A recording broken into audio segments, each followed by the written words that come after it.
자, 여러분 안녕하세요. 조밥생 김문영입니다. 오늘은 말씀드린 대로 디지털 SAT에 대한 말씀을 좀 드리도록 하겠습니다.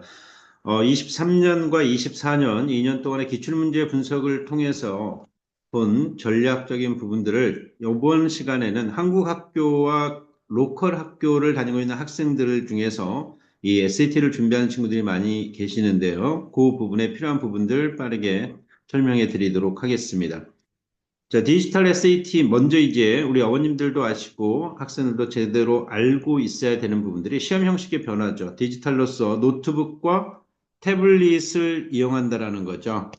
노트북과 이 태블릿을 이용해 가지고 시험을 본다라는 거. 시험 시간은 많이 줄었습니다. 3시간에서 몇 시간으로? 2시간으로. 그다음에 이 시험은요.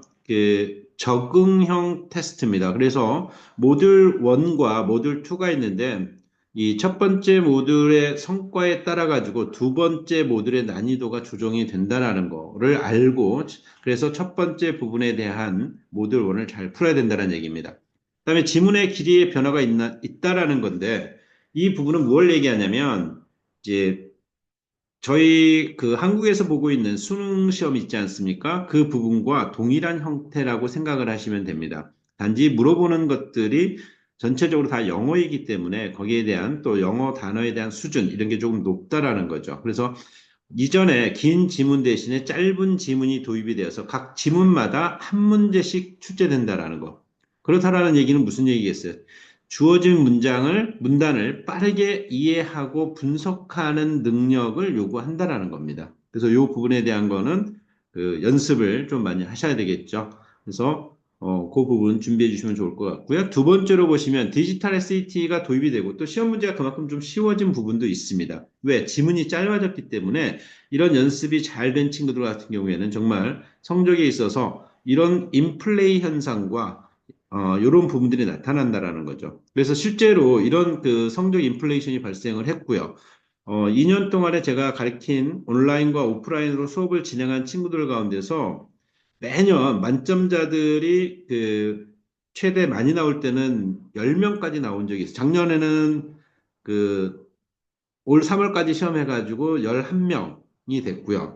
그러니까 매번 시험에 그래도 수업한 친구들에서 한두 명씩은 만점을 받을 수 있다라는 거죠. 수학이 만점을 받는다라는 전제 조건 하에. 그만큼 시험 문제의 유형이라든가 이런 부분들이 바뀌긴 했지만 좀 더 아이들이 접근하기에 용이한 문제 형태로 많이 바꾸어졌다라는 거. 자, 그 다음에 형식의 변화를 위해서 이제 고득점을 받는 비율. 그래서 예전에는 1500 넘는 게 굉장히 어려웠는데 요즘에는 이 1500 넘는 거는 그렇게 어렵지가 않습니다. 그래서 토플 점수로 따지시면 90점 이상을 받아서 리딩 섹션이 25점 이상이 되는 친구라고 하면 저는 SAT를 하라고 얘기를 합니다. 그래서 같이 병행을 하시더라도 크게 무리가 없습니다. 그다음에 이건 이제 어댑티브 테스트이기 때문에 앞에서 말씀드린 것처럼 모듈 1에서 순조롭게 문제를 풀어서 좋은 결과를 가져야 모듈 2로 넘어갔을 때도 한두 개 정도 미스가 나더라도 고득점을 받을 수 있다라는 거. 그러면 향후 이제 이런 부분들에 있어서 상위권 대학을 목표로 하는 친구들은 미리 좀 준비를 하셔서 사전 준비가 필요하다라는 얘기죠. 그래서 좋은 결과를 받기 위해서 미리 좀 했으면 좋겠다. 꼭 이제 어떤 어머님들이 계시냐면 뭐 토플에 내가 110점 이상 뭐 110점 이상 넘어야 이걸 할 수 있지 않냐. 그렇지 않습니다. 대부분의 학원들이 이제 그런 식으로 몰아서 토플을 뭐 2, 3년씩 이렇게 하시는데 그러면 안 되는 거죠, 사실. 그렇죠? 그래서 아이들이 리딩을 할 수 있는 실력이 되고 단어적인 습득이 가능하다라고 하면 저는 빨리 옮겨 타시는 게 맞다라고 저는 말씀을 드리겠습니다. 그다음 이제 세 번째로 이제 SAT에서 고득점을 받기 위해서 우리가 꼭 기억해야 될 것들, 기본 개념에 대한 철저한 이해, 수학과 용어의 기본 개념을 완벽하게 숙지를 해야 되고, 그러니까 영어에서는 문제 유형에 나오는, 이제 제가 다음번 영상에서 설명을 드릴 건데, 이 나와지는 문제에 대한 유형만 정확하게 숙지하고, 그런 문제 유형의 난이도에서 대응할 수 있게끔 준비해주면 좋겠다라는 거고, 시간 관리 능력이 좀 필요하죠. 그래서 모든 문제를 풀 때는 모듈 1이든 모듈 2든 따로따로 풀게 되더라도 연습을 하실 때는 시간을 딱 재놓고 그래서 문제를 풀면서 시간이 조금씩 조금씩 줄어드는 그런 연습을 해주시는 게 맞다라고 말씀을 드리겠습니다. 그다음에 오답 분석을 반드시 해야 된다라는 거. 그러니까 학원들마다 어머님들이 선호하시는 게 우리는 뭐 60세트가 있다. 그런 어머님들 막 그 학원 갑니다. 또 어떤 애가 그 학원에서 점수를 잘 받았어. 걔는 원래 잘하는 애야. 어디 있든 하고자 하는 욕심이 있는 아이들은 어디를 가든 잘하게 되어 있습니다. 그래서 그런 부분에 휘말리지 마시고 일단 기본적으로 우리 아이가 반드시 해야 되는 건 오답 분석입니다. 이 부분은 문제만 많이 푼다고 절대 고득점 나오지 않습니다.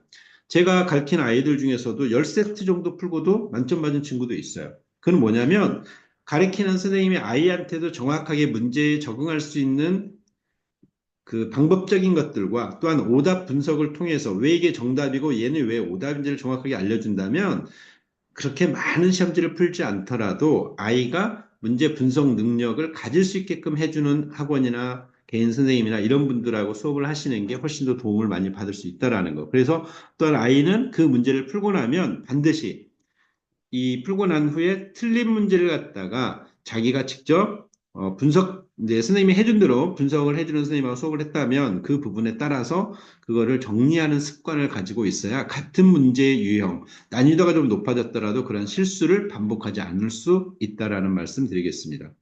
네 번째로 이제 실전 응시 전에 효율적인 대비 전략인데 그럴 때는 이제 실전 모의고사를 많이 활용해 가지고 동일한 환경에서 모의고사를 치러서 시험 분위기에 익숙해지는 시간 관리 능력을 향상시켜야 된다라는 거.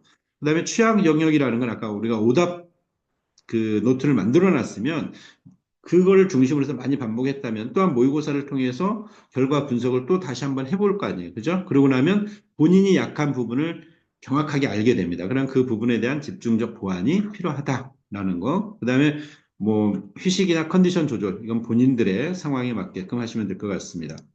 여섯 번째로 한국 학교나 로컬 학교에서 SAT를 준비하는 학생들을 위해서 제가 조언을 드릴 수 있는 거. 국제학교는 다음에 한국 학교와 국제학교 아이들 비교해서 다 그 영상에서 다음번에 제가 또 설명을 드리도록 하겠습니다.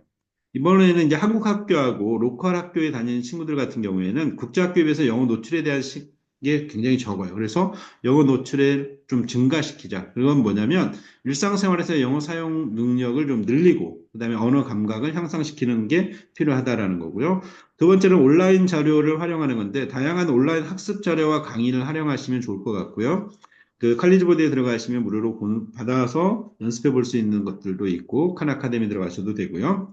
그다음에 최신 시험의 경영과 문제 유형에 익숙해지는 거. 그래서 23년도의 문제와 24년도의 문제를 제가 이렇게 보면 또 아시아판하고 북미판은 조금씩 차이가 있습니다.